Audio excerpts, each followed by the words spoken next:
What's up, YouTube? I'm Shanti Hall, and this is Game Talk. Alright, so for today's game, we have the Golden State Warriors versus the New Orleans Pelicans. The reason I wanted to watch this game was because the Pelicans are facing elimination, and I wanted to see if they can steal one more from the Warriors. But before I dive deeper into my thoughts on the game, let's talk about the numbers. Final score of the game was 113-104, with Golden State taking the win. For the Warriors, Steph Curry had 28 points, 7 rebounds, and 8 assists.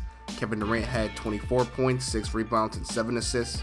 And Klay Thompson had 23 points, 6 rebounds, and 3 assists. As a team, the Warriors shot 48% overall, 25% from behind the three-point line, and 83% from the free throw line. Moving on to the Pelicans, Anthony Davis had 34 points and 19 rebounds.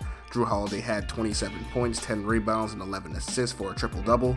And Nikola Mirotic had 12 points and 7 rebounds.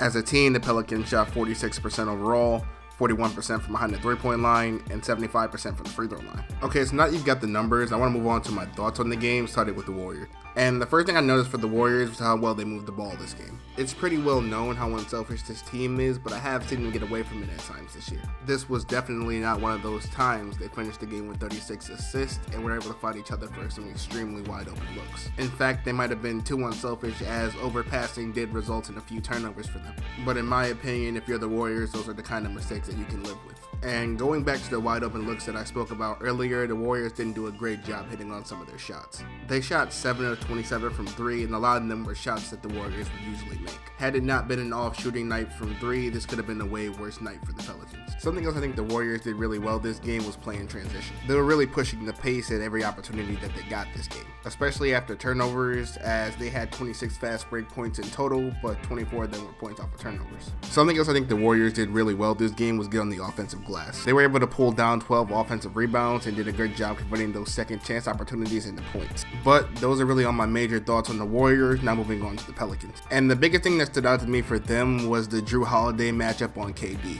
I understand that Jrue Holiday is the Pelicans' best defender and an all-defensive talent, but he's giving up too much size on KD. His defensive ability is really wasted there. There were too many times this game where KD would turn around and shoot right over him. Something else I think the Pelicans could have done better is get AD going earlier. He played 45 minutes tonight, and it's just surprising to see some of the long stretches that he would go without touching the ball. Something else I want to say for the Pelicans was that their bench really wasn't useful at all. They don't really have anyone on their bench that can come in and provide something useful for the game. I think after re-signing Boogie, a priority for them this offseason should be revitalizing their bench so that they can provide some actual relief for their starters. But I'll talk more about that in my end of the season report video for the Pelicans. But those are really all the major thoughts I have for this game. If you enjoyed this video, go ahead and like it. If you enjoy NBA videos in general, go ahead and subscribe to my channel, and I'll see you guys next time.